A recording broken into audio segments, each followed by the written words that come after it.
Assalamu alaikum wa rahmatullahi wa barakatuh. Amachamba nje midaba na Uganda. Abatukona ku Quest TV. Olunaku lwa kubiri naku zomwezi ziri 11.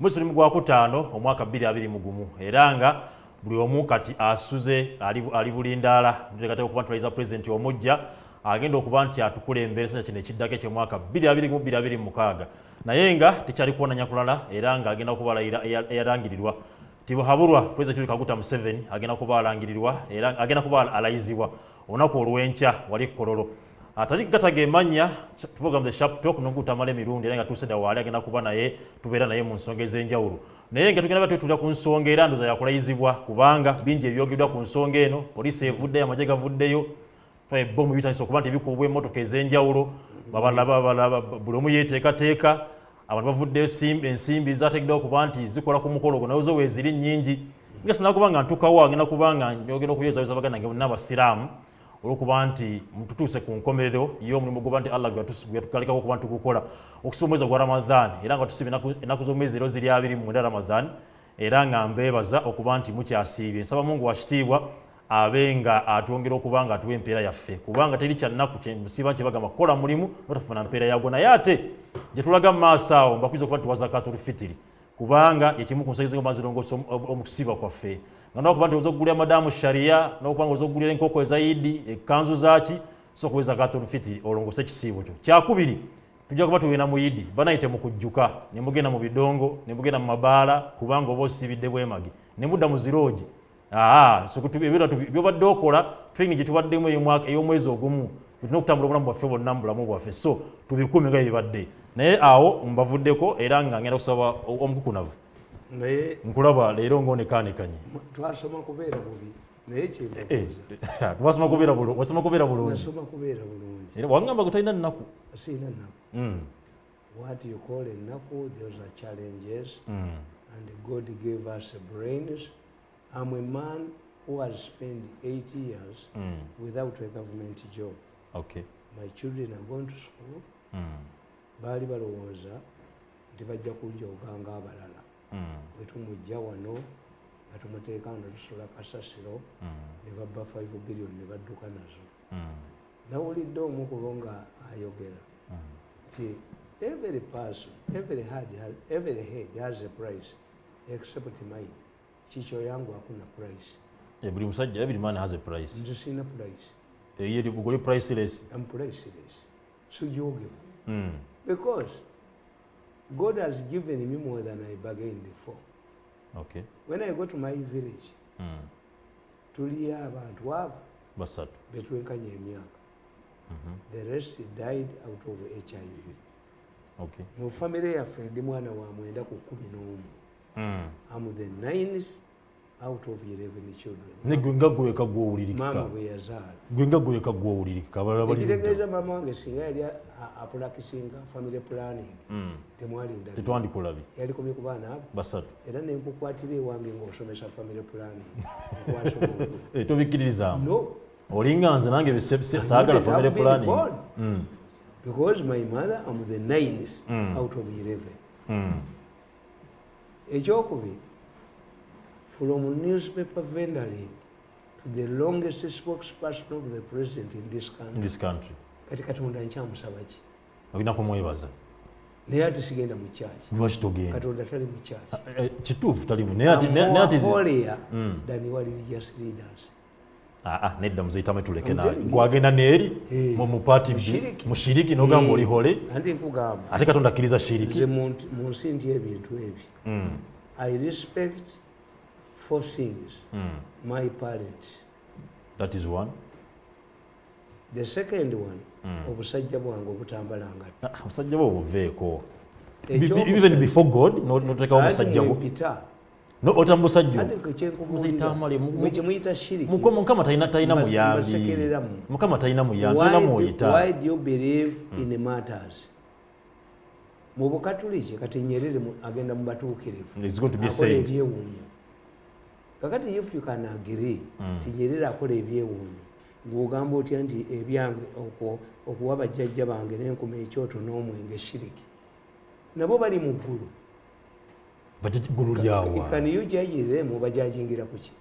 how do we judge our ancestors? Muzeyi Tamale bajjajawo bali bakoze eki basobola okutondawo wadde enswera katonda kati constitution ya Uganda ogibala mabega bajjajjaffe abatalaba ku Sheikh Musiraamu Habeni bin Ibrahim nga ajja wano abatalaba ku baminsani bamakayi baani katonda abajajingira kuki tagenda kujajingira ku kyotamanyi mukama ne kati gwe wategeera ekimaka oba basinzanga muti gwe baguwanga bye gwagala at that time IBC strongly believe that my ancestors are in heaven like the matters because the matters are matters according to your benchmarks but by heroes day according to them today NRM has its own heroes day because of the benchmarks.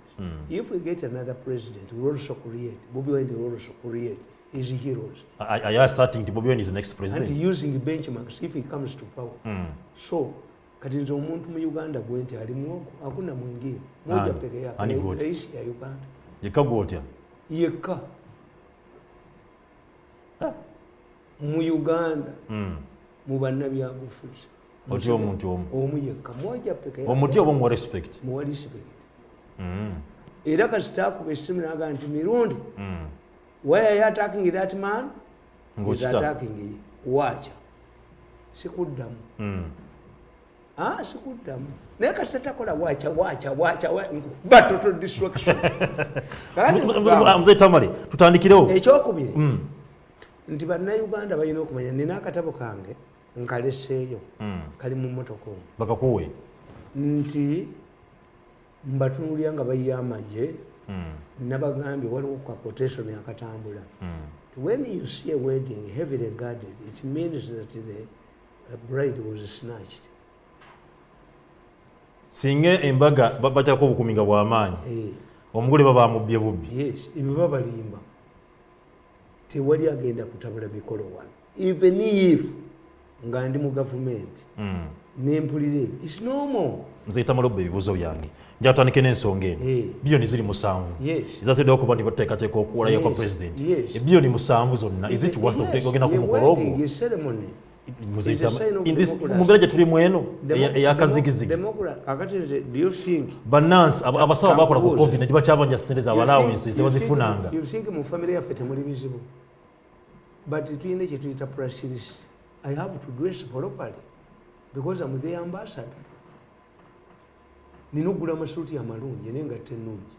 I'm the ambassador. I'm the face of the family, the Mirundi family.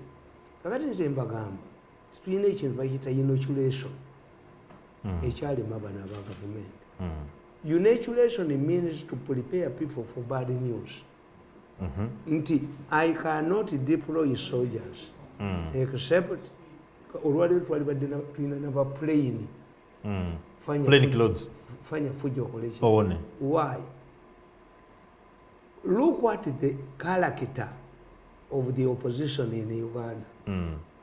Opposition ya Uganda teyawula national interests and Museveni's interest or a leader's interest, which they must change. Which, tell me one thing which Uganda could use as a showcase that has not been undermined by the opposition. Webuzibidde wano nga choka mubajijjeewo wano bagitutte Canada oba South Africa. Omukazi w'ewaka ayinza atya okuyomba ng'omugenyi omukulu agenda kukyala wamu. Omugenyi guno ozaba akyazze. These opposition groups even protested against the Queen. Queen tajja kujja. Queen bamugjewo wano oyo omusanga wa nenkuwa ekyokulabirako mu katabo kankalyo kakugamba Kadaga bwe baba mukuba teboogera birungi bye no bayina enkola y'ekikomeresi tukiyita no person mu bakomeresi tukiyita no person omuntu abakoledde ekirungi asante yapunda ne mateke bamala bane bakwonoona Kadaga organized a meeting of 4,000 an interparliamentary group here in Uganda. Besi yajja atabula ekibuga. Because that's your type of opposition. Let me give you another example. When President Uhuru Kenyatta came to Uganda, he spent here 4 days. Yali asula mu Serena. Now what did our opposition do? This is when an organization purported to be belonging to traders staged a strike. How can you stage a strike when all your imports, 90% of your imports come from Nairobi? You would even, an organized group would even seek audience with Uhuru Kenyatta. That's when they staged the strike. Before we go there, President Museveni wali alayira luli Besigye yefuula alemedde Nairobi. Kenya Airways yakana omuleeta.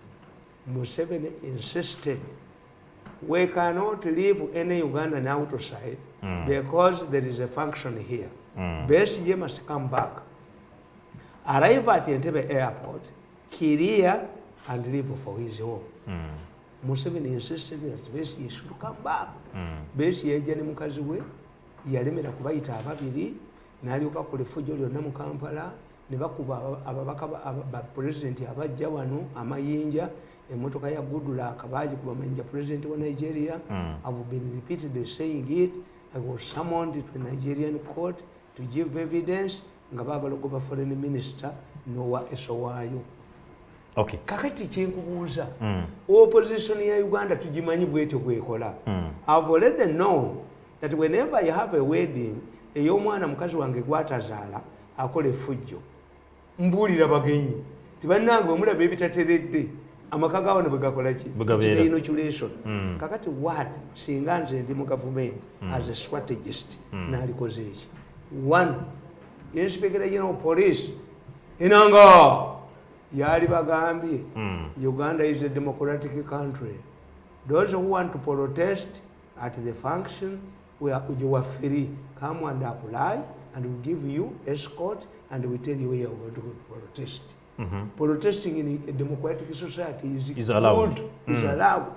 Even those presidents who go to G8, you will see them, demonstrators. Yeah. What happened when Biden was taking over? Didn't you see Americans voting, climbing the walls of the White House? Yes. Yes. Kakati njira kyamaje. Because I diffuse you. Do you want to demonstrate?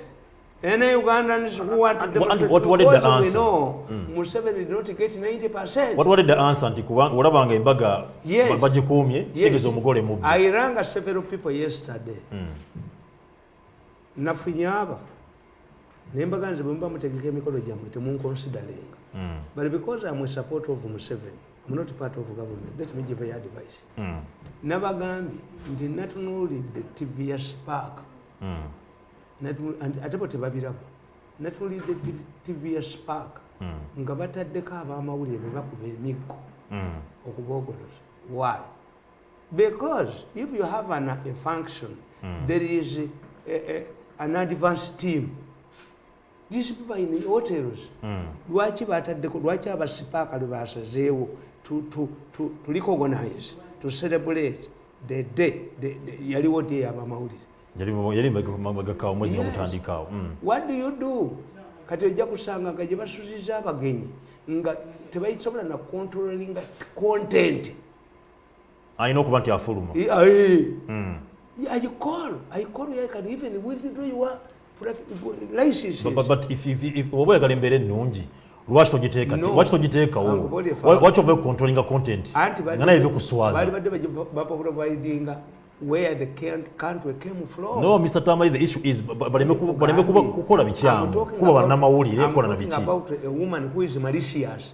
Your opposition is comparable. It's not being malicious. Okimanyi nti Moi twagenda ne president e Kenya. Yagenda ne Saida Boom. Omanyi nti president bamukuba ettaka e Kenya. Bagamba Moi kwenda nyumba yako. A man who was considered defeat. A man who was considered kubanga abaddugavu balowooza nti twembalasi people obwembalasinga omugenyi waali. Omuswazi minister wa information singa license zamwe zonna nazikutte dda. Singa nabadde dda content to broadcast for 2 days. 2 days nga kuliko birala. Yes. You have a professional journalist who are paid. you have an opposition which does not have national interests. Kakati abagenyi fe abaganda kambabuli. Abaganda bamayiga batukoze bubi nnyo. I'm telling you. Ne kabaka atukoze bubi nnyo. Batya. Kabaka atukoze bubi. Atya. Has shown Baganda for money. Lekananyi muzayita. Baba yazitwa abudanga sajja nakabawuli emirundi esatu abaana. And I feel very annoyed. Akasajja kagambye nti abaganda kondo ojeyambisa n'ofuna kyoyagala n'osula ne content. That is too bad. Kigambo kibi nnyo. Nendo kikuba bakaasa omutwe. Kasajja gwe ojja kubyogerera toolo si wano. But why do they do it? Nti akasajja kabadde mu New Vision nga kakuba abaganda kabamalawo kagula kakiri kagula gindi nanziga niwubula wakabetensa omutwe.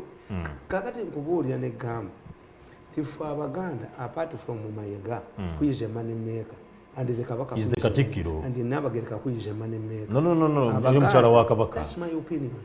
Ate ononkola ki ngoba mu kika tulabe ekingobe ate balina buyinza bugoba mu kika. Kakati tumbuulira bya bike. If I could say Museveni who are they? Kakati nkugamba tifu abaganda abalina manners. When you come to a Muganda as a family, when a Muganda is quarreling with his wife, they put on a smiling face. Ngwe ngomugenyi otuuse. Tusanyisa okulawa. Ne bikoma basoka bibuzaabuza. A Muganda woman, when is fighting with her husband and the visitor comes, era batuga omugenyi. Do you know what the meaning of omugenyi? Ageya mugeyi. Mugeyi is a spy. He will go back and talk about you. Bwekiri. Umugeyi, si mugenyi. Mugeyi. It is pronounced badly. Is omugeyi. Era fa abaganda wotegeera nti amaka ga muwalawo gakyankalanye otumayo katooke akaana akatoka myaka 5 kuba fa abaganda tugaa nti kubuko tewavambwa n'embwa y'okubuka ebaki ebamuko naye erina okulya enkoko kakati kasaba tumayo akatoka n'akato bakabuuza waliddeyo ki nti mukono gwa mbuzi omanye mukono gw'embuzi yemutegeeza essuunsa obuko obunaafa babulabira ku ssuunsa kano akaana ke baatumyeyo kasipaayi kasato kawa nkoko kitegeeza baka waliwo obuzibu era ffe abaganda tugamba nti obululwa bw'essente bukuyisa mwannyoko omugenyi yaliridde enkoko but you don't have enkoko kakati in a situation where you expecting visitors a minister of information would call this you are lucky ekikulu ekiri mu Uganda nti abatabula Museveni ba family ye atabula asonseka abamagye babantu abayagala kuswaza muhoozi naye wa mu family abba amata abba ennyama abba ennyanja wa mu family. All of Museveni's problems originate from his palace. Etegeza obuzibu buno buliwo buno buva munda baba kubiyetingawo. Rejo yayise minister n'amugamba tigenda ogambe banno byemukola mbimanyi bwatudde kuweka okolanza okumanya obusajja obwo busiru omanyi nti wakutte sente ne buzimba ennyumba eri waterproof eri bulletproof eri soundproof mbwe ebyuma byange bireme bagizimbyewo mugituulemu mujja mubuulira nti butudde wano ne batuula mu meeting ne bagamba omulenzi ti mulenzi gwe ne nazaala wagambye wumulako. No, I cannot. It's only Mirundi. Kakati Museveni's problem was originating munda mu family, which means nti ye ato yalwana nabo ayagala okuba president atolokosi abasinza mu media. Okay.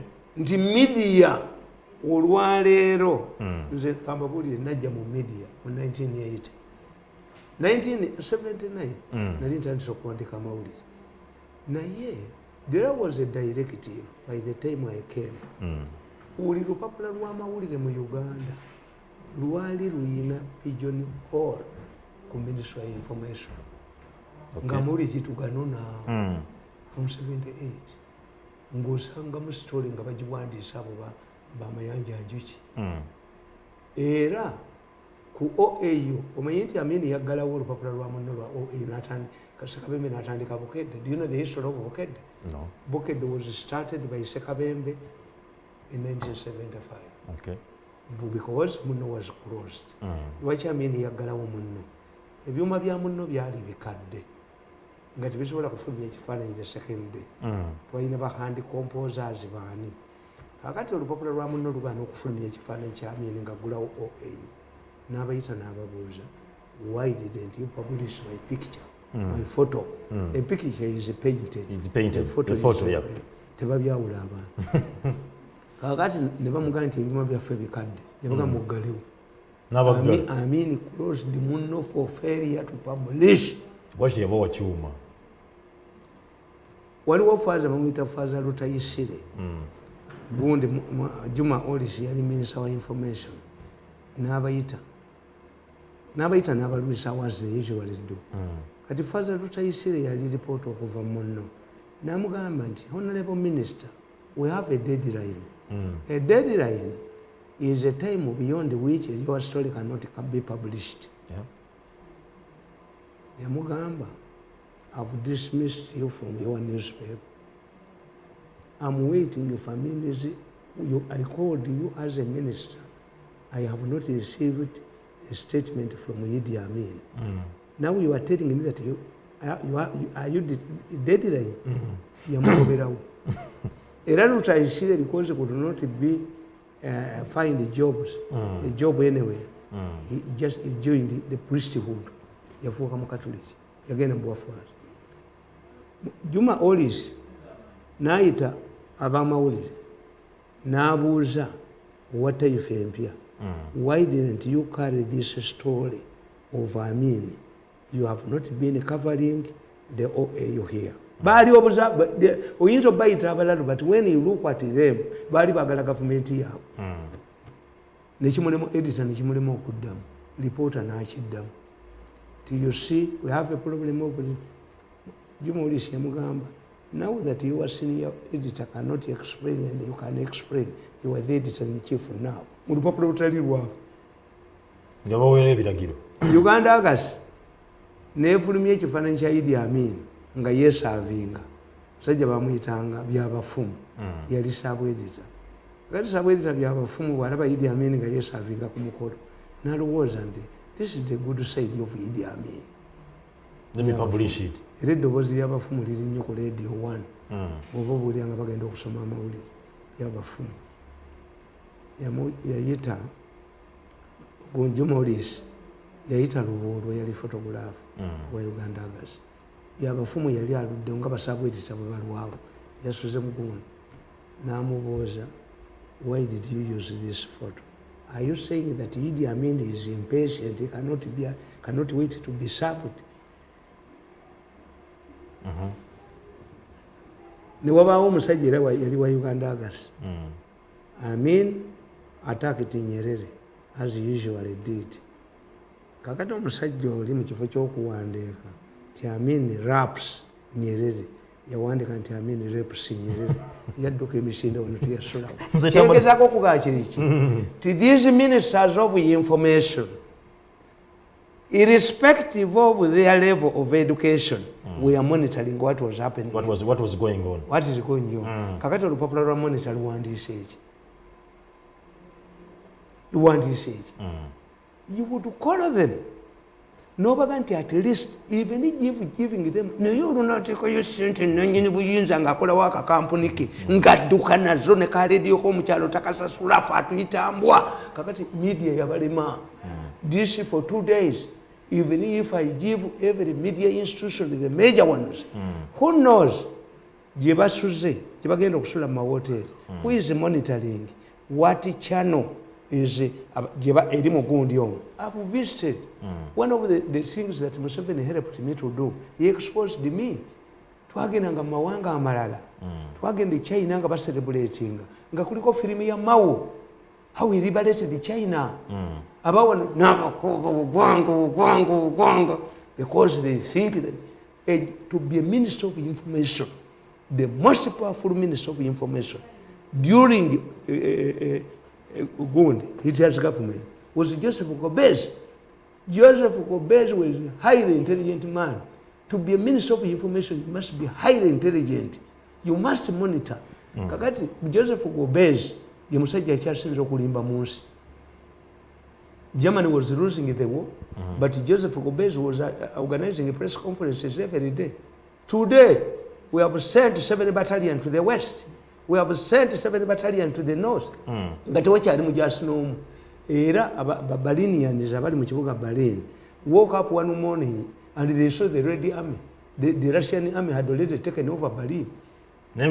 Yes, mulabona omusajja omuzanyi wa katemba owa Bashir yabagamba nti capital baje waambye mujemba twaleyo ng'amanyi bagenda bakubira abasasi mu kkubo walaba mukwatako walaba abazungu bamukwatako tebamukwatako naye toyinza kubeera n'aba ministers of information nti ye Museveni alowooza omanyi president oyo nze namutunulira ne mulaba President Museveni does not respect the media musiko abolugambo babaki neneisa yammwe nemujja mu state house ne t-shirt mbwe kusechi which you don't present yourselves kati he needs a person yamanyi media to this time the minister of information must call you n'abagamba tulina abagenyi nakwezi nakubiri all your RBC stories you publish them tomorrow after the visitors are left like a Muganda couple when a Muganda couple a person comes gochimanyi toyinza okuva ewa muntu nokanti Mirundi akube mukazi wolu bale moto mwaba battling nze si battling sikuba bakazi sikuba bana bange era abantu bababuuza naye tata wamwe tabakuba waliwo ekizukulu kika jajja bo gula bogozi nze to beat up a person for what kakati mwe bomba temuyina strategy nti you would even know gye mubasuziza channel kyeriwo in some countries they even limit the channel abali muri oyinza okulaba channel emu mzee Tamale ebyo nebyo tubimaliza obyogedde njala tuddeyo ku nsonga gye nakubuuzizaako bwana aside bilioni 7 omukulu genda okuwonya abantu 1,442 era nga bwana Uganda beebuuza okuba tugenda kuwonya abantu 1,442 mu kifo kimu bagenda kubakeberwa covid bagenda bakoledwa ebintu bingi tebagemeddwa lwaki tugende bwaki business zabo ndenda teziteebwa there are 3 things one African tradition nti mukola emikolo mukola embaga ne mukola ki era nze sikubirangako omuntu simu ti embaga yange etuuse when I lose relatives like I lost a relative even my family sigibuulira no mbeera n'emikwano gyange ngaaba tubayita mikwano naye bw'okoze embaga yo mwasalawo mwewase ne mukazi w'omwaka ogwo yebesi item gye muyina. Why do you pressurize somebody? Seven bagators, is it a problem to me? Because Africans, they are used to big parties. Okay. That's so this is the party? It is, they celebrate. How many visitors does the American government invite when abana bazukulu bakwininga bawasa bayita abantu bameka? Africans is for, era nabagamba, in Africa, you only have a king at the surplus level. Society before surplus cannot have a king because a king is parties for consuming. Nabagamba nti mulembe gwa kabaka abaana bonna abali mu masomero ga Buganda mu Kampala bagenda nga kusawa musanvu ne balya bekiri ne balya ne babatira wa maliba. Why? Every person who visited Buganda, Kabakazi Palace yajjanga n'ebyobwerere. Tuli mu kulya katonga jjula. Kabaka tagaba bifi, agaba biyingula. Yes.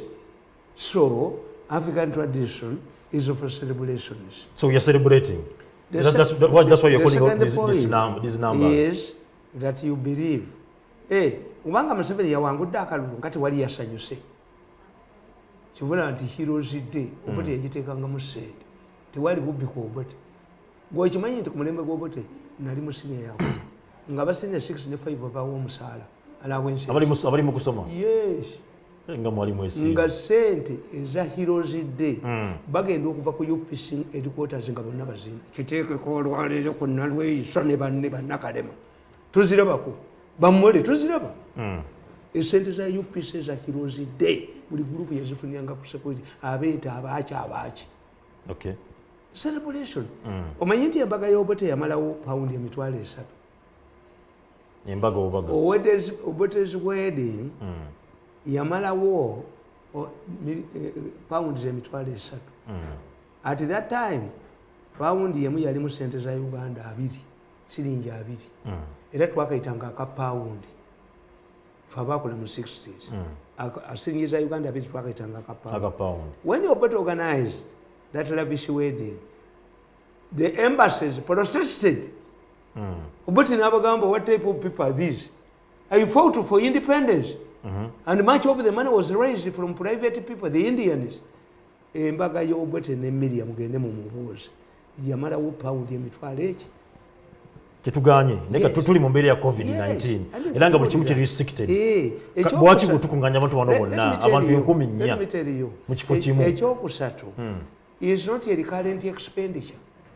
The 7 billion. You worry when it is a recurrent expenditure that every month I have to pay teacher. But dina cyari kikole emirimu egyenjawulo bilioni musanvu. No, have they touched on your money, allocated money? Where does it come from? Wundi waliwo omusajja bamuyita Forex Bogini. Forex Bogini yazimba ekereziya ewaabwe mu Ivory Coast esinga St. Peters obunene kati eri mu Messi. Naye bwe baamubuuza Forex Bogini baamubuuza nti why have you spent all of this money? Yabagamba nti ne bwe saalizimbye ekyaki era temwali zifunyeeko. That's why for me all of that money I don't get even a coin. They don't consider me. Sente za campaign they don't even consider me. Sente ze baba bakusasa ne bakola ba factory bakuliko sinuma. Tebaba kuziba baalizimpadde. Ezo tezikulumanga. Singa sente ze bagenda okulya olwaleero oba enkya. Singa tebaziridde wali zifunyeeko. Nabaga nti omukazi omugezi nga bwe bafuna omusaala ozimalira mu mwenge. Kaakati okumawona omunyumiza nti bansibye embadiya. Mzee Tamale, nsize zimu classified expenditures. That's their money. Parliament zaisa mu kaseera. Nkugambye nti people cannot believe. All of that money goes with that. Me, I'm not considered at all. Mbakolera netwali kibampa. But I'm profiling myself. Ababeera kuno bali bameka kati kuliko abantu bameka. Bangi. Kuliko omuntu ayogerera Museveni alina abantu abo. Nebuuza Museveni omugaye nti do I have a budget? Bakuyise ku mugolo. Tebampise. Naye bakimanyi sigenda kukundi. Endakale malagira abantu bankwate endakale. Endakale magonna lwesi balagira abantu humiliate. Tosobola kugendayo. Abampita mu category. Kali gabachi bakukwata. Anti bampita mu category kishina. Ngo mukukunavu. I don't have a government job. Ngo mukukunavu. Mukwano kwa president. Empozi ga yampisi. Ni mukwano go yes. Kakati kangu kugambe. Tizo sente tezibalumanga. Sente zino kuba na Uganda. Kubangira sente za mwiwa musoro. Kasi FedEx expenses zibayisa. Zeti baziba kuzijja. Mzee Tamale. Era bazibbiye. Tuina amakubo gali bubi. Tutegerere enzige. Olaba gundi and that's why you have done a mistake. Abantu babu nga basula ebizimbe ekyo kyani akola mu revenue ekyo kyani akola mu konti ekyo kyani in a soft poverty. That's why Baganda angered kuba ebizimbe byebalaba fe batubuuza gwe Mirundi abo ogerera oyina ekizimbe wazana. Mzee Tamale government yali badde evaayo n'enyonyo banna Uganda bino musanvu nezitematema zigenda kukola kino na Uganda abeere mutebenkevu ekyo bakola kati hijje kakata kwalina. Let me tell you, tojja kola hija kitegeeza nti abaana b'Abaganda bonna basoma. Yes, it's your priority. Hija is your priority. Somebody cannot say, when I dress properly, olowooza ab'ewaffe bonna bagagga. Do you think abaana baffe bonna bagagga? Kati banagala batulembuzi bakireke. Benzi yange mirundi wano, family yaffe yonna ngagga. Tutiveko bintu kiteekyo. Priorities ze nze nnumba muntu eyasikira mulumbanga omuntu nga yasikira sente za kitammwe. Naye omuntu yekoledde sente ze yamanye gwaza. Sente za Bannayuganda, Mzee Tamale sente za Bannayuganda. Ezo za party. Which party? This is government money. Abasuma kati bagenda kugula ebizimba abasuma. Mzee Tamale guno mukolo si gwa party. Guno mukolo gwa government. Bakoze eki. Guno mukolo si gwa party. Gwa gwanga. You are calling over. This is government money. Sente zabo. Era nze tezinnuma namu.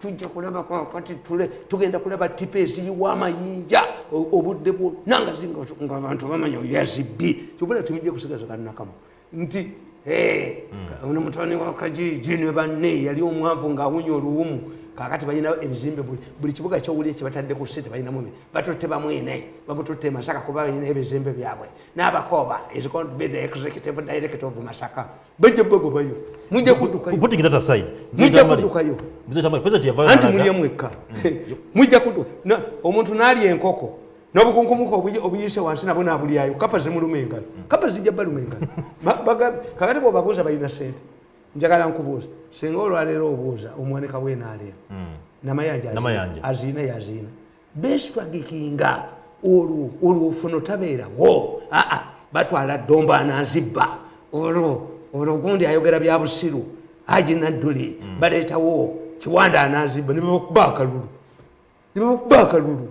Mzee Tamale katuva ku nsenge eyokuba nti sente zakozesebwa mu kulayira okulya mwekka kubagwamu.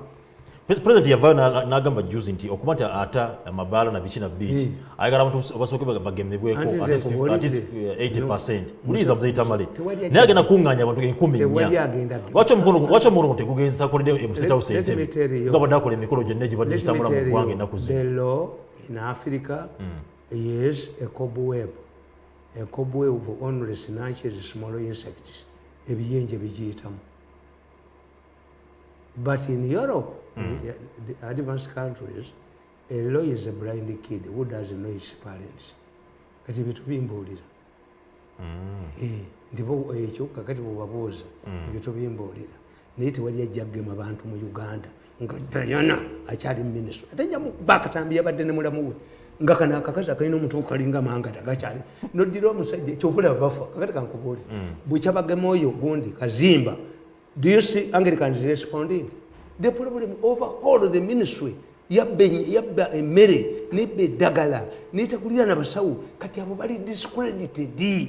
Ne bw'obanga weefuuyira perfume nga tonaaba era ekivundu kikuyitako overhaul the ministry yonna gigobe oteekeyo abantu abalina credibility. Diana talina credibility kana kalina omuntu okalinga manga tatika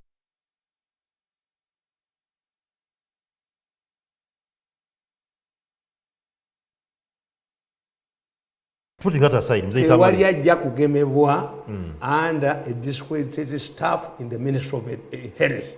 ebyo nga bangambye nti sibikubule agiyo Diana agiyo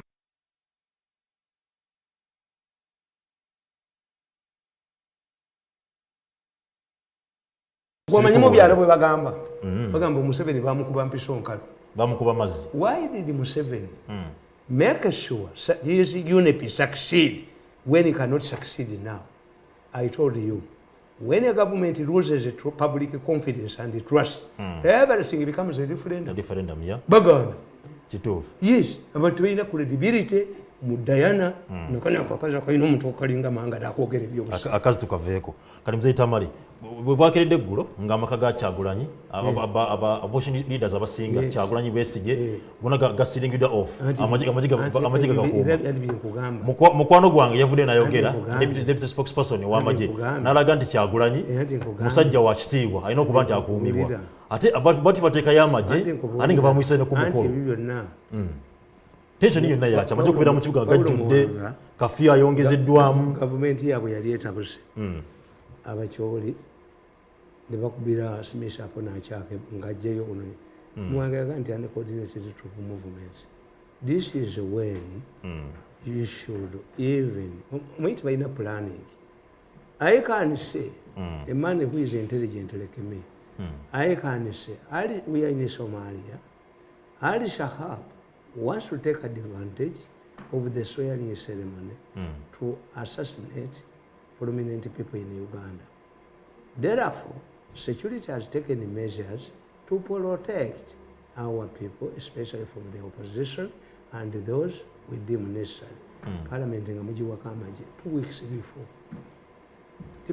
Ng'okikola before? Yes. So si ssaawa zino?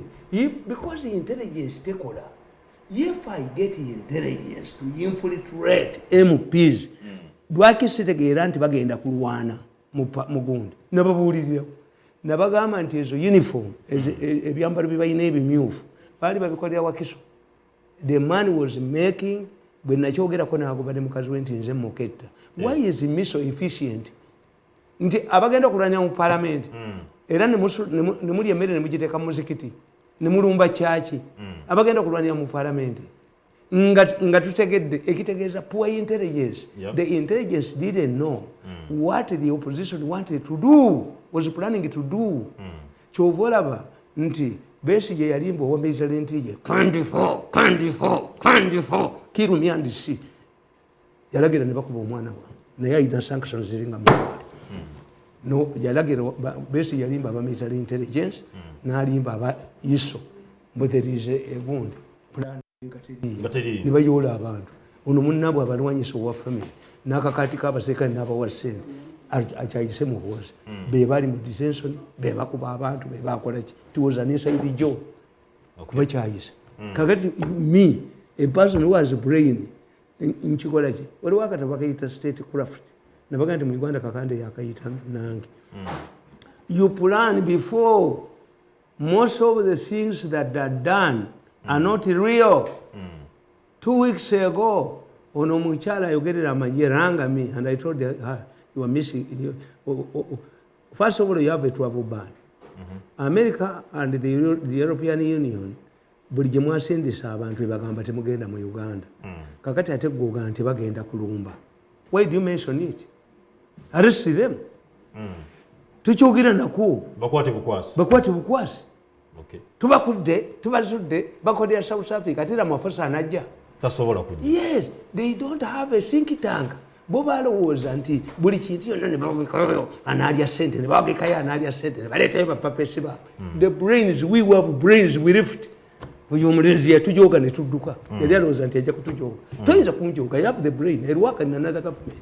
Ebintu ebyo ndabye bakola tibiri scientific. Ekissanyu amawulire amulungi eri abawagizi ba Kyagulanyi bagenza okuba nti omwogezi bwe yavudde n'atulaga n'alaga eggwanga nti bagenza okuba nti basalako amakaage nga yagafulumye mudda era nga taliiyo security bakuma lubaale mubbe. What if you found dead and me I know? That's why I tell you that there is an insider who is doing this. Why? I know that the government is engaged in the peace talks with the local leaders. So if it means that somebody is an insider in Museveni's government is sabotaging this. Tamale beyogera. Nti nkubulidde Kyagulanyi nabiwakanya. Tebiriyo. Teri wanuka agana gundi. Nkubakata. Kakube. Yabiwakanyiza. Mapanza n'abavubuka. Musimanya Museveni abasinka yaba NUP. NUP is going to split into two. Elections are over 5 years from now. Bebagenda kuba minister sebakutwale. Because we have two situations. Omuganda ganti osoberwa otya ekane mu kibira. If the Bazungu have imposed this situation on us, why don't we pacify Uganda? This is specify Uganda. Elections are over. Let government release prisoners unconditionally. Those let the government fill the vacant post of the chairperson of the Human Rights Commission. Let the government put up an inquiry so that we pacify Uganda. Mzemba nti America bagala 2 issues. Bakira mu 2007 Kenya betta. Ne badira ALAYILA, ne badda Uhuru, ne Ruto ne babateekako empolo tourism. The shape of the next election too. Okay. You cannot have 32 of your people indicted by ICC baweleza mu Serena omusango gukomanja second phase kumalwa akuna. The Americans cannot allow this country to be taken over by criminals, a gang of criminals that are positioning themselves to succeed in Museveni. Mzee Tamale, is the state in panic? State etidde okuba nti yakola bino okuwa maje ku kkubo esazeka amaka Besigye aga Kyagulanyi offices zonna bazisazeeko lwaki bino babikola? Do you know that Ugandans who come on the street to demonstrate are paid the money? Nedda Mzee Tamale, abantu baagala bwagazi. Who pays them? Who pays them? Buli muntu ajja mu Kampala okudemonstrate kabamu 10,000. Who pays them? And these are insiders of government. Why? When Museveni releases money like a blood, you see, Bobogendo Gabo Musai, Okwataka Chupapot, blood goes where it is needed. That's why you see soldiers collapsing, who are immediate banged then. Omusai Buddha movie getting agua. Kagati Banabasadia Museveni Amagezi. Bakola alarming stories like Besigye did. Besigye sorrowed the eye to Kandiho and the head of Iso that they are going to burn the city. Museveni told them, if my grandchildren preempt them, mubateke want to safely, mubawe to basomesi to win state bagende bakole. And inside in the government, ye yali agala kuba muhozi. Yate yawa baserikale sente kuba bantu nakubajja mu njala. This they are good. But Mzee Tamale, you get about political prisoners if you pacify Uganda. prisoners babate jo bade balina okuba nti aba NUP mboze tamani kuza aba NUP bade bazze okuba nti bafuna basikinga bail mu court martial abantu 30 amalamba okulinda Bianli Edimton n'abalala kote yatudde omukulu kuti alikachika katekateko okulayira. It again demonstrates that the government is fighting itself. Mugende musoma akataba kaita America at war. America at war. Condoleezza Rice yali alwana ne George Powell over Iraq. But if government is engaged in peace talks with the NUP leaders, yes, why should the court disappear? Ekitegeeza ali nabo munda abakolera mu waabwe abakolera mu waabwe ali muri munda abakolera mu Paulo Muwanga mwali mu government ekitegeeza ebya peace talk tebiriwo singa badde webiri bani badde bata peace talks were between government and NUP leaders. Washikote yatudde okubona bano bawe babbe afulashwati ngachi nali nabo munda Paulo Muwanga ali munda ne Paulo Muwanga yagala okuteesa n'abayekera ne basindika Major Katabalo with the delegation obote n'alagira Namiti n'abatanga bagende except Muwanga not to have peace talks. You know, this is not the first time. What was something to get out? Abana abazanya mu divided family mugudde mu guzanya divided family mudde mu guzanya bwina kye kutegeeza abakuba ali munda mwennyini is determined to become president or to sabotage another person. Tamale bukibanga government ya president Museveni agikuba ali munda ye mwennyini bera wandika katabo ke yalaga ko ku story agikuba ali munda engeri ya kubanga government zabanenga na yaje azirimu munda kali bashitamanyi byaje bashitamanyi bukodo bwe yakozesa ati ne basoro bo mukolako. I'm telling you Museveni directed a minister yesterday go and tell your people that I know what you are doing. Stop what you are doing. Yafuse mu mpale minister yafuse mu mpale omucha soko bakana asoka nabagamba nti soko otulekawo mune nabakubira obutambi era bwe bavudde they had an emergency meeting about me ate ne bakwatera waliwo akatambi kanga akali ku platform yange esajja lyagambye but what is about malaria when malaria parasites they enter into a river you use owulira bwana ompulira muganda nga ompulira nti nakutte andaba kati yabagambye nti no bwe mulaba omuntu akwatidde malaria I think is a doctor malaria abeeramu parasites zibeera mu kibumba okikuba mpi n'okubeddagala ne ligaana ate simanyi okola otya nga medical doctor what is to do to Mirundi everybody has a price katuzimbe baguze ennyumba soundproof waterproof bulletproof why do you waste that money zimbidwawe kubanga nine sajja chairman waabwe namutunulya bwendi nenseka omanyi whenever the chairman wants to have to make it up with his wife alaga mu kitanda munda mboneme mukwata but this man only captures us when we are making it up. Yes, it is true. I capture you. Akasajja ne kabagamba these machines we have consulted the experts. The machines need 16 million. The machine dollars. The machines need what? How can this man manage? Baba guza kiyanka. Baba. The secretary yemire ku nyumba y'endigamba. I know. You bugged my house. Mr. Mirundi, come and debug my house. No, you call others. Am I? Nzedi wa water ngambaginga nti ennyumba yo. Akakatu ise condom abaganda ke bagenda okubeta ento omutwe bekatadduka. I know when to play the tape. Statement to damaji. Todamuna jogera statement. Bajja kabete ento omutwe. Todamuna jogera statement. Nze Tamale. Kajja tuvumira to. Abantu banja bayitwa ku mukolo. Kagambye. Kagambye mbu. The man uses fetishes. Mayembe. We shall not succeed in anything unless we sort out that man. The message of President here to say what they have done, they have decided to dissolve their plan of overthrowing Museveni and negotiating with the Americans. It's only one man who is remaining.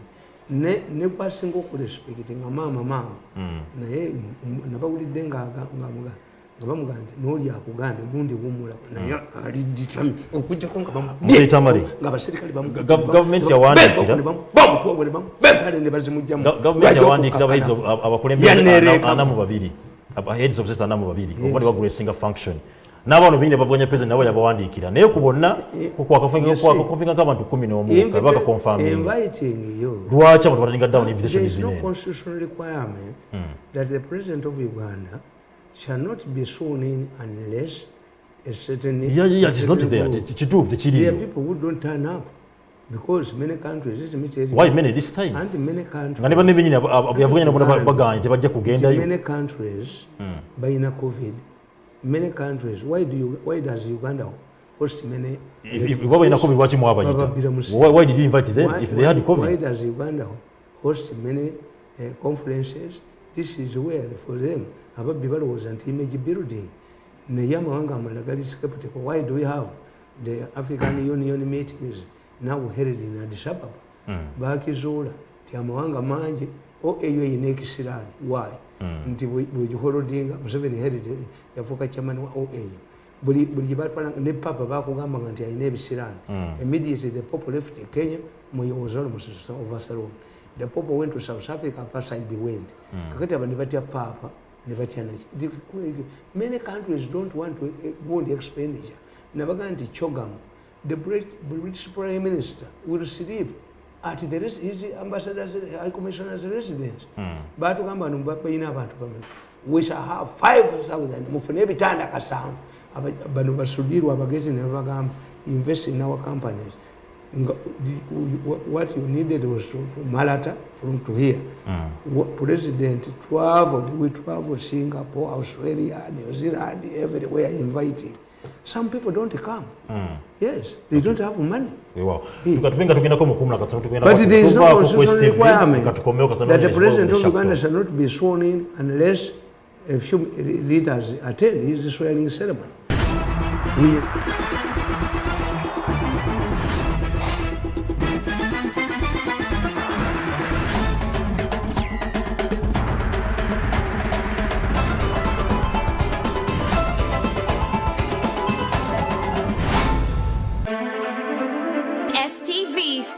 For fun. STV ekuletedde kibayise watch and win. Dunga amaaso go bwebuwanguzi bwo mu byowangula mulimu bingi nnyo nga fridges, flat screen TV, emmotoka, obugaali, products za sure deal, ebyapa, sente enkalu n'ebirala bingi nnyo nfaafa. Kumira amaaso go ku STV wano n'ofuuka omuwanguzi ow'enkalakkalira. STV, select for fun. Nga 12 mu mwezi ogw'okutaano 2021 Yoweri Kaguta Tibuhaburwa Museveni agenda kulayizibwa ng'omukulembeze w'eggwanga erya Uganda mu kisanja kye ekigenda okubeera eky'omusanvu. If you have got a government which has closed off all other channels of peaceful change, what else would we do? Museveni yasooka kubeera muyeekera wansi w'ekibinja ekya National Resistance Army oba NRA yafuuka omukulembeze w'eggwanga lya Uganda mu mwaka gwa 1986 era n'alayizibwa ku madaala ga Parliament mu maaso ga Namungi w'omuntu okufuuka omukulembeze w'eggwanga lino omwenda.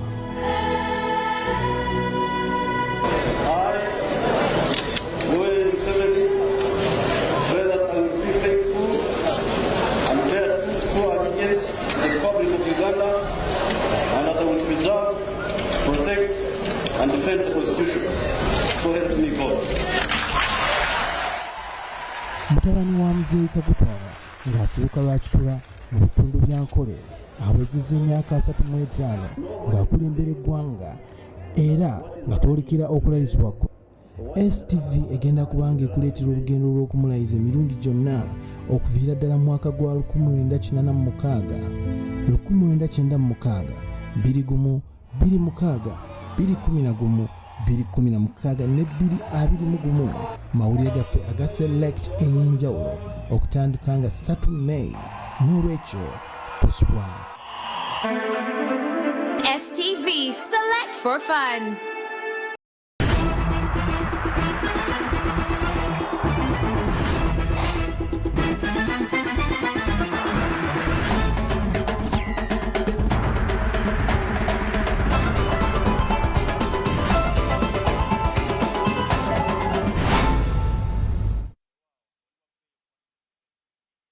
banga nebaza mwenna abali social media platforms ezenjawulo abali ku YouTube abali ku Facebook abatugobera buterevu wano ku Shaptok no Tamale Mirundi mbebaza bamusakula Tamale manga mutugoberera era nga samungu abirenga basuramu abatukumire naye nga mukutamire tugera kugera ku polisi nedda leka muleka ndayagala amanye ensonga zine kubanga polisi yavuddeyo naye bagala okulabula konna era nga yega ntwalwa abateekateeka okuba nti beerayiza era nga yogera ku mukulu Bobi Wine yateekateeka okuba nti yeeyaliza bafunye intelligence yagenda kuba kikolera mu hoteli emu Uganda naye kinaku ekinneewuunyisa intelligence bogerako bogera ku social media bogera ku Facebook bogera intelligence kati polisi akolera ku Facebook. The moment I told Bobi Wine I talk to Bobi Wine when I want ekyo nakiwakana nze kakati timiteri and Bobi Wine has done a lot nakiwakana to treat my son. That one I know. Amulabiridde nnyo. Pozi ngamwogera ku ekyo awuzikiriza. Bobi Wine, I'm telling you. I told Bobi Wine avoid the three things. The moment you become you take up Besigye's strategy, you will fail. Besigye underestimated Museveni. N'alowooza nti was striking the public was ready for. First of all, a Westerner cannot succeed a Westerner. Two, basically obadde mu government wali national political commission. Basically bakwata bakiri muto ba leaders ba DP n'abagana okubawa diet, special diet. Is known. Ugandans are involved in the informal sector, which means work to work ayagana. How can you say there are no jobs but people work to work? You would say work to nothing. Nechigwa. Basically neerayiza. Ekyo basically kyali agezaako okukola mu politics mu ekiri. At one time they recognized the Somali government and the parliament was in Kenya, internationally recognized. At one time Palestinian government recognized yali Tunisia. Yes, BAGAMBYE again Jordan bali bagala kuwamba government. So they recognized gundi and waliwo wange ddala Sahara Spain tekkiriza nti gundi Spanish Sahara. African Union recognized it. Kakati who is recognizing a people's government? People's government kuyina ki? Tuyina kiyina. I don't think that Bobi Wine with his handlers asobola okudegenerating into what he's planning to swear in himself. Police we gamba. Inanga n'olubuto. The angel of lies is enanga. Let me tell you, what is a ceremony? Katonda abayambe. If I was a minister of information and I had that stupidity, I would tell you, I would replay how a ceremony, a presidential swearing ceremony entails. Where would we basically, when a president is being sworn in, the Chief Justice has to be there. If anybody is sworn in without a Chief Justice, what happens? Tatabera legit. Yes. The army pays loyalty. Yeah. They give you their colors and what? What does this? Can you have a parallel one?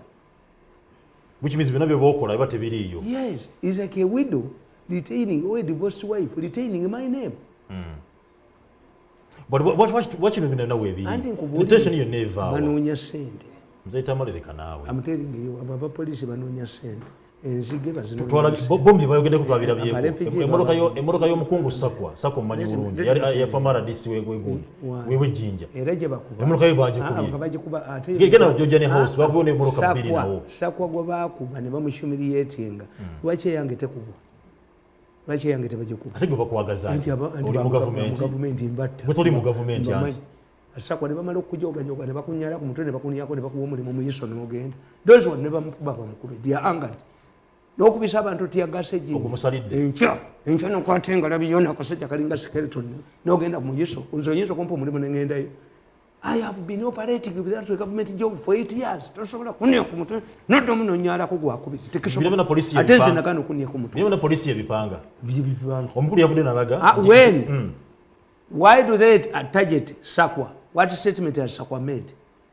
Inanga, the angel of lies. Inanga. Me, I don't. Whenever I say Inanga, I just switch. Inanga said. Inanga said. For police yagambye. Tugende mbula police yagambye. Police yagambye. Opposition bagenda kweza social media. Causing a mayhem. How do you babika abantu abakulu mu government? you closed the social media, you lost 200 billion a day. Mukiddemu ogwokubiri. President yagamba, they have blocked our people. Full figure in abantu bemeka. How many? Why did YouTube insist that mine remains? Don't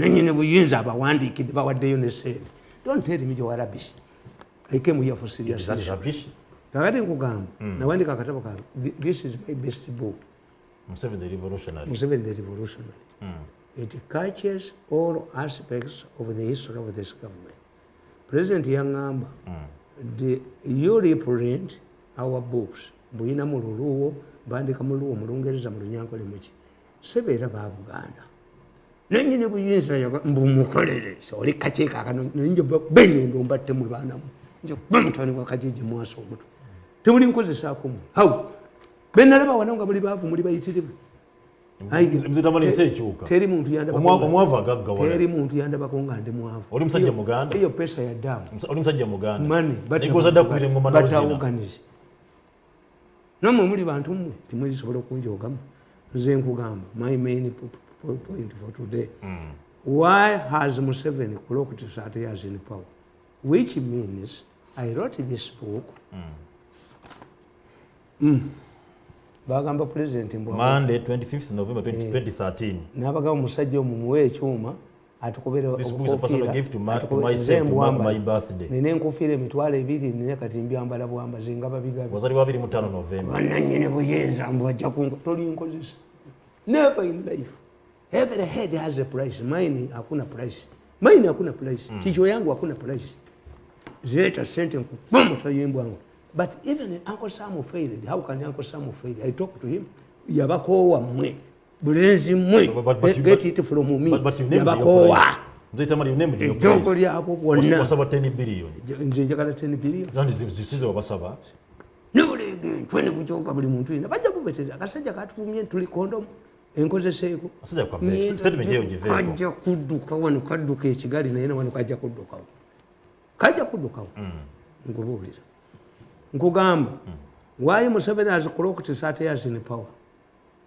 Let me use two simple examples to illustrate my point. One, look at a student. Any student follows a particular course.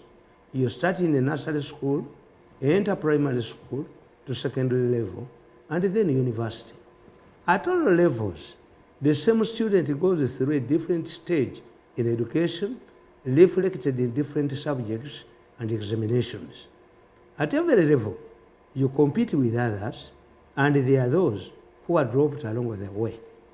In 1986, Yoweri Museveni took power after a 5-year protracted war. He then had no mandate from Ugandans. This is why his government was a transitional government from 1986 to 95. Transitional. It was a transitional government. Abaddipi bakkiriza ne bajja gentleman's agreement. It was not a government of national unity, neither was it a coalition. It was a broad-based government. A broad-based government, you come as an individual. Okay. Nkugamba, the government had to put the necessary institutions in place and formulate a new constitution for Uganda. After this, like a student, I explained a student. The Museveni atandikidde mu nursery school. Ayingidde primary. Ayingidde secondary school. Ageze ku A-level. Gy'emyaka 35. Yes. Tewali ejjajjifuna wano. Ate gina 5. Ejja university. Tewali ejjajjifuna. If you don't understand this situation, that by the time he came, he had organized a protracted war. 5 years in the bush. The higher the risk, the dividend. Nanyini buyinza yalowooza mbu wanzija wano antwala nga ani agende mutano wa Mirundi n'omuzimu otutekuluzita an arrogant man like me. After this assignment of making the new constitution, he competed with others in 1996 for the presidency. Olwo tuvudde mu buwambi mu transition. Tugambye kakati tuze mu movement system. Every person can come and compete. Ayina emekakati. Omwenda agufuze 0. Tuvudde mu buwambe mzee. Tuvanga mu buwambe. Anti yajja muwambe. Yajja muwambe ni mumukkiriza. Naye n'atuwamba. Era abaddipi be baali basingamu obungi. Okimanyi naye yatuwamba. Ensi yonna nekkiriza nti twetaaga okuyiga ebiwundu. Emyaka 9 0. emyaka 9 zero kakati emyaka 9 bwe gibala okugwako ne mukola constitution ne mulaga mu movement system. Okay. Katuli mu movement system. He won the mandate of the people and embarked on another stage. Thereafter, Uganda entered a new political dispensation. Tuvudde mu movement. Tuyingidde multi-party. Ani aliwo? Secondary school wagiyingidde kati. With different subjects, different teachers. Aja yeyubula. Nino okuzane political scientist we makerere ekyo takimanyi balekangala bikuwekwala. How can a professor go on a strike? Can I go on a strike? Me? Can I go on a strike? Overpayments. Overpayment? Nze abantu nabeeranga mu state house nafunanga emitwalo 6. I can give Mirundi a job. Go to God and give it to your mother. Me am not lacking a job. Yes, mvumira ddala musajja obwo bwetaaga okuba. Let's respect mothers. He won the mandate of the people and embarked on another stage. Thereafter, naye obusajja kyebunkoze bwokimanyi. Nkimanyi. Buli business zange ne bugita. Tuyinza bamama. Ne mugamba nti gonde simanyi tutta program ene batutane batojjakemba bale kasajja gwe kavudde entebe nga kayurinetize mu mpale. Thereafter, Uganda entered a new political dispensation, multi-partyism. Multi-partyism requires that each party sponsors its candidate, and this is what is happening in Uganda. Museveni is now a property of the party. It's the party that decides whether he should stand as their candidate. There is no game where a person chooses his or her opponent.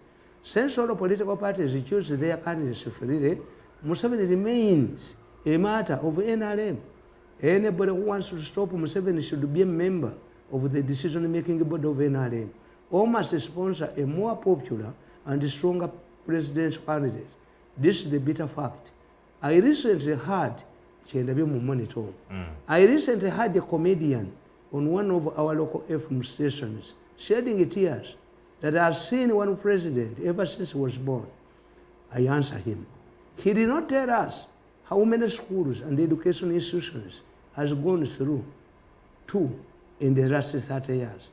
He did not tell the listeners how many cars he has changed under this same period. He did not tell us the number of businesses has set up under the same period. What this means is that since he does not have a veto on Uganda's politics, has to suffer from this frustration. If you are tired of the same supermarket in your area, you either go to another area or you start yours in the same area. Those who do not want President Museveni must mobilize other Ugandans, especially those who support him, to change their position and vote them. As long as his supporters form the largest percentage of voters, Museveni will still be around. Ensonga ziri busy mukataba kenyini. Oyogedde ku nsonga kuba ntinno party zisalawo NRM ereta freely. Does it do it freely? Namwe ne muleta. No, NRM esalawo freely. Nakasira mubera ku soccer candidate. Why do you pay for air tickets to get soccer stars abroad to play in the national team? Watch ogambe freely. Doesn't have to do virtual delegate conference to ne muleta. Solo candidate? Is that being freely? You see. Let me tell you, every party organization has its structures. Look at the Catholic Church. The moment the Pope says full stop, babagamba simogere yagenda okumesaza. Walaba ko mukatuliki akanyuka amayinja. If solo candidature is part of their constitution, why do you complain? It's not part. It is not part. Kakati gwomu. Nenda omulungi gwe baganya okwesimba omwenale aveeye mu muwe. Ayagala kuita mu structure. Bamembazi bagana. Lwaki mumwagala muyisa mwenale? The point I wanted to develop. Tiye Mbabazi is on his way back. Naye Kazinda is a victim of infighting between Mbabazi nga era lwanyisa first lady. Kazinda ne bamuteeka wa Bigirimana. Kazinda mama we yazibya amaaso agenda kufa. Kazinda is languishing in prison. My humble submission is this. As Mbabazi comes back, akolenga Kayihura. Kayihura yagamba saagala mulimu naye mutekitatta. Mbabazi bw'aba mulokole nga ne mukazi we taata we Canon ayambe Kazinda. Mzee Tamale mvuzeemu speed kati ensonga eyokubiri jenja twogereko ogambye ku nsonga nitulete baleeta ababulomale abatakiriza President Museveni baleete owaabwe bamuwagire amuggyeko bwebweni bamuleta n'agwa nemulemesa yagwa okuba nti abantu bamuwagira mu okumuwagira incumbency and rigging. Mzee Tamale ovuga speed kankusomere wano ogana okunziramu kyenkugamba kyanukola kyenkubuuziza bakuba abakazi bonna babareepinga kyanukola kyenkubuuziza kyoma tuwulire mwamuleeta n'agwa teyagwa ate teyali wammwe. Bobi Wine has never been yours. Yali Bobi Wine did not emerge from one of the political parties. Yavaawa faaza waawa atava mu seminaariyo gwe mumbuulireko. Bobi Wine yava mu seminaariyo ki yatondawo eriwa yatandikawo janaki bano be bamuleetera bamuleeta twakiyitanga edda tweronde omenye omupiira gwe twalonzanyanga kati tweronde tetulina Bobi Wine father Bishop Bobi Wine yava mu seminaari ki yava mu DP yava mu FDC yava mu NRM. Bobi Wine yava mu seminaari ki Bobi Wine ng'amanyi g'abantu Bobi Wine ng'awunya olumafiya Bobi Wine ng'awunya olumafiya yava mu maanyi g'abantu tekiriyo. How many demonstrations did Bobi Wine lead? Zimbulire. Yakwatako ensawo ya Besigye. Yes. Nganda is a product of FDC. Bannakabirwa strategy bagamba mboba Museveni aganya okujjawo kadaka katuwe nganda mumuwe kasita mudire kanisa y'ekereziya ne mugiwa omusamize mumuswala. Mzee Tamale kana kugamba yourself ne Bobi Wine is self-made. Kugamba the opposition also claims that an incumbent president masterminds rigging because all institutions are under his total control. This was partly answered by my submission that incumbents lose power to strong and well-organized opponents. In the countries I have enumerated above, where strong incumbents were trounced, the institutions were under their government. Ngokima Kawunda bamukuba bati Kawunda ekibiina kya UNIP was entrenched senale gye balaba ssente ne bagoba Lumumba nannyini buyinza n'atwala Ddombo olwo ne bakuba gundi ne bakuba Ofono yayina okuteeka obubabe balya ssente endali mu zonta n'entreched party eriwo abagenda mu by election ssente ne bazebbira. But UNIP one country one leader, that leader Kenneth Kawunda akasajja kakirwa kamukuba KK boys. Kawunda, whenever Kawunda wanted to address a press conference yatekanga abamawulire mu nnyonyi. Addressing a mid-air press conference this morning, Dr. Kawunda has said kamukuba ekimu n'omudaala gw'omwowino nemu abayina kisaka atawanya akatale k'owino n'ateekayo essajja ly'ettemu likubaaba omwowino emigo kayonga tebamwagala ye Museveni yafuna 90% gwe bakwagala mukazi gwe. This is not an entrenched party. 95% NRM is not an entrenched party. You are just disorganized. Ndi musajja omu bya fellowship. Fellowship mu Uganda was who is who in Uganda except Museveni yatajirimu. Yo nanji kubye ne badduka. One man. Because I'm organized. Okay. Wali omusajja yafudde kamwenge. Nanga ndi navuganya nitumwebaza essomero lyange n'aliggala. Naye ngeze mu Ministry of Education ne mbasaba obuyambi. Bangambe mbulwale balo ne mugaga oli musiru. Essomero genda olitunde. Mwete muvumiriya. 8 years tebalinda bako. There are people I've never seen in my life. Ejogo nendu military nendu bajja mu mpale. But everybody has a price. Chicho yangu hakuna price. Tugende mu maaso. Chicho yangu hakuna price. I have enumerated above where strong incumbents were trounced. Kamuzibanda, Enwanzi, Malawi, Kamuzibanda, Enwanzi, the Lion, Bamukuba, Ndanda ye, yakuba buyoya, nga bamuwadde emyezi 6 gyokka. Burundi tewali muhutu yakulira ye yasomerayo. Yava bweru. Within bamu emyezi eki. Yakuba buyoya ekyo. You are not organized. You are not organized. The opposition. Yes, it's not the role of Museveni to put order in you. Nebulayo nze ayogera corruption nenjogera sente zebabbye at a high risk nenjogera Diana sente zabbidde mu COVID ne mugulamu we nenjogera kino nyinza okuba Bobi Wine ekikono yeewuunya. But it has been the work of Museveni. Abantu balina okulabako track record. It has been the work of Museveni. Ababadde ne Museveni bambabazi kati be bamuvuganya. Ababadde ne Museveni babidande. Oyinaka bwekoledde ronda Museveni. Gwokyuka otya. Omuntu ekyuka mu ddiini bali babiri. Wumalu mu Busiraamu nabbi yasaba nti amaanyi wumalu gakozesa okusanyawo Obusiraamu Allah gamuwe atonda Obusiraamu. Nekyapene ekituukirira. Sawulo Katonda n'amugamba Damascus nti Sawulo njegagizaaki. Sawulo n'afuuka Paul. A quote of the Bible was written by Paul, Saint Paul. Nemwe muyina abantu. How many times has Bobi Wine commented on the rampant corruption in this country? Temefuza akyuka. Anti akyuka bwa. Abavude mu DP bagenda mu NUP tebayina anti bantu bayise eri abadde ngundi yabadde ki ngundi dala ko bali nyidde revolution dala ko bali nyidde era bateesa ne government I want to tell you however much you hide it no leaders are negotiating with the government if babadde negotiating singa bana babatadde nkugamba incumbency only helps those leaders who have performed in fact in politics, losing an election and to be defeated are interpreted differently. To lose an election means that the government made avoidable mistakes that led to the loss. Being defeated means that the government had no alternative.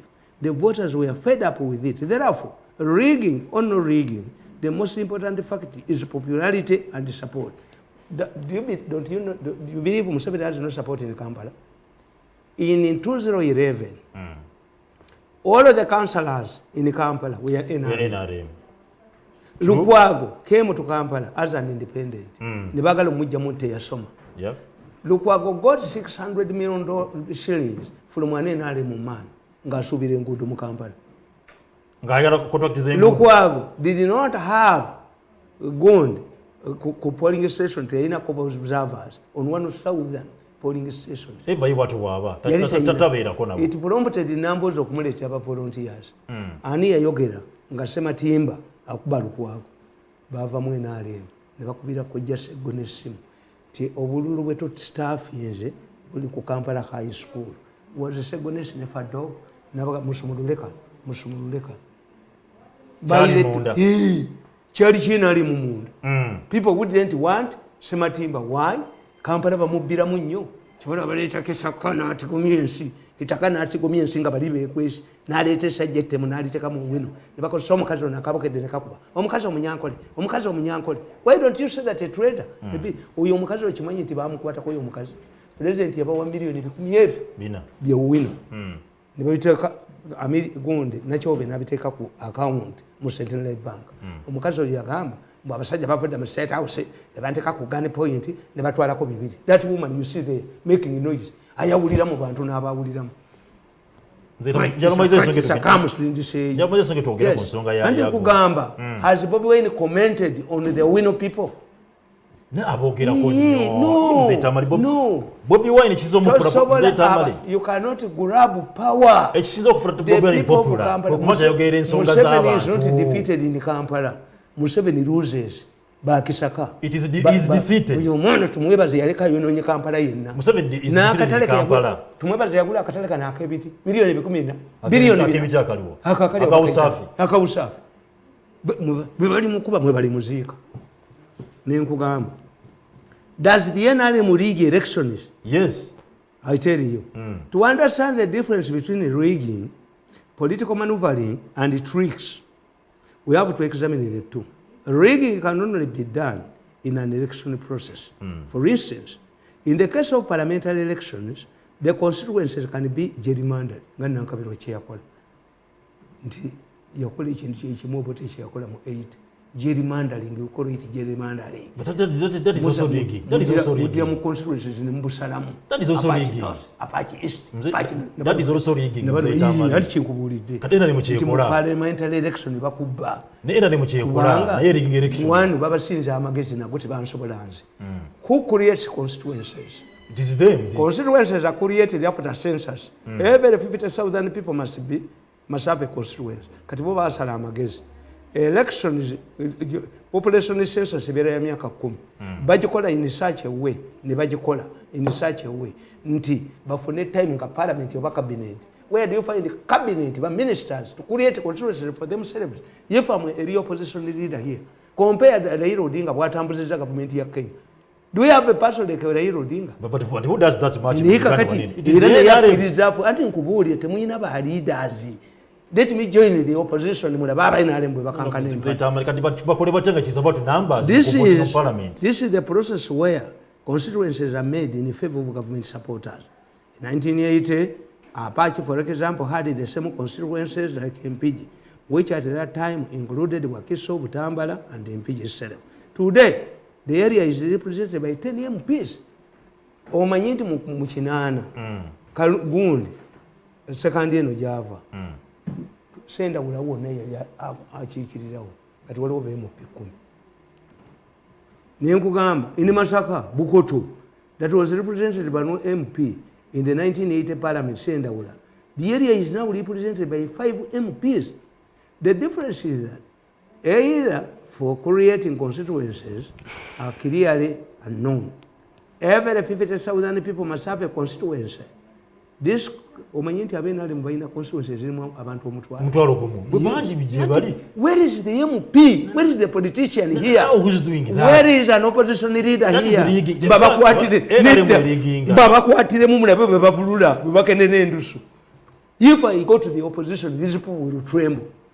I will change the political landscape. Why don't you go? A politician is somebody who deals politics. It comes from a Greek word, a politician. Who depends on politics. Why haven't they been bought for the last 8 years?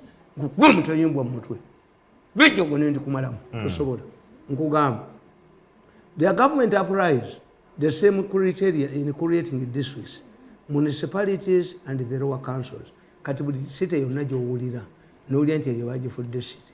Mafia yina y'ebizimbe byayo. Chovola bamwene bamutwa bajja kumole bamwene bajja kumujja Masaka nga talina mpale. Mutwale yo n'abakoba bamulete nga ngane kitete bakifungudde. Abantu baweekeniza. Nkugamba nti Electoral Commission mumujerondera mu parliament. Approved. Mumujerondera. Kakati Museveni ababira nembaga ndi Museveni wabakwatira. Nebe ganti yava ku mulamwa mbagamba. Ti Museveni yabakwatira ku kintu kimu. You have failed to understand Museveni. We have 3 words that appear to be the same. A revolutionary, a politician, and a statesman. They are 2 different things. Okay. A politician is opportunistic. Yanonya kuwinning a next election. A revolutionary changes society, like Museveni. Okay. A statesman prays for harmony. Bwekibanga Abaganda bwe bateekawo ebintu byabwe ne baleeta Katikkiro omufere n'abazanyira ku mutwe n'abazanyirako kati boogera b'amakubu yabanira bwe bunnaabwe kyekikampuni ekibadde kibba amabanka. Have they talked about nga tumaliriza wano eno okwakadde katuweddeko era nga gyatusiibule ne kino nkugamba restoration of democratic governance. A revolutionary invests in infrastructure. Kyobulaba Kagina yakyawa Abaganda n'abagenzi abavudde mu yinula nabo n'owandikayo amabaluwa babagobe. Nkyanoonyereza Kagina oba kitaawe yali Makowano oba yakwanako omuvubuka Omuganda namu Kagina yakyawa Abaganda. Kagina yakyawa Abaganda n'abasajja abadduse mu yinula n'owandika amabaluwa gye balaze babagobe mbu balokole. I went to State House. I didn't see a single mulokole in the State House. Nalabayo omwala omu mulokole. Mulokole nalabayo. A revolutionary invests in the infrastructure and human resource. Many roads have been constructed in spite of government limited resources.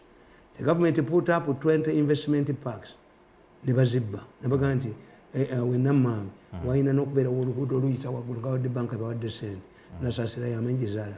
Bali baleeta n'amaduuka olinga bamuleeta mu kkooti. Lukikayire yaleeta baasi ezatabula ne Kuteesa. Lukikayire. Kuteesa ekyamukulu bikumpita weekuŋŋamba ti baasi zange. Nali kubira Lukikayire empale n'engiwanika waggulu. Nina kamunye 10 n'akange mukabbe. Akomunako ke kazikiriza omulimu. Nakati ninamu. Naleese ezo empya 10. Njagala babbekeegi. Muziyitani drones. Njagala babbekeegi. I'm itching to see a thief mukube kw'omwenda mukube mbatte mukwatekemu oba najja kugamba nti land has been given to investors. Naye baleese omufere kati waliko omufere ali mugundi. People are celebrating. Kati baleese omufere mu investment gundi. Land has been given to investors to bring their money to Uganda. Government has stressed the importance of value addition. Also, government has invested heavily in the generation of cheap and reliable energy. Kitutu yadidde be bagenda okugoba. Kitutu n'atwala instrument. Body ya leyeveewo emisango gife. Kitutu naye ali awo ayikinga mbu simanya abakiso bali bubi Museveni. Gundi bahati mbu abakiga. No. Anti government eri wano mpozi gamino yakijjawo. Buli mubbi no Museveni wanaleeta mu government tugenda ku inciting abantu aduke. Kasa yijja okufuluma Kampala lidukira mu kofini. Kitutu okudda kitutu ademu energy. Kitutu gwe ademu energy. Hetia. Tu inciting abantu olokuka. Mutabani wa Kajiji yakoma mu government. No. Mujjaji jawo. Tu inciting abantu misinde. Teri awunya ajja kudda mu government. Teri muntu awunya agenda kubeera mu government. Teri anuka agenda kubeera mu government. Zaitamu tugenda omukwano Katikiro Mayiga yavudde yatugatte tugate dobozi tubenga tumegattako okuba nti nno Buganda ebanje obukadde bilioni ziringa mu 2 bakamuwa mmeka. Let Mayiga tell us the balance sheet. Museveni okumanya Mayiga lwakitowumulako kubanga kati how much money, how did these buildings get into the hands of the central government? By the time Mutesa made an whole alliance with Obote, Museveni was a student. Tatujejembera omwana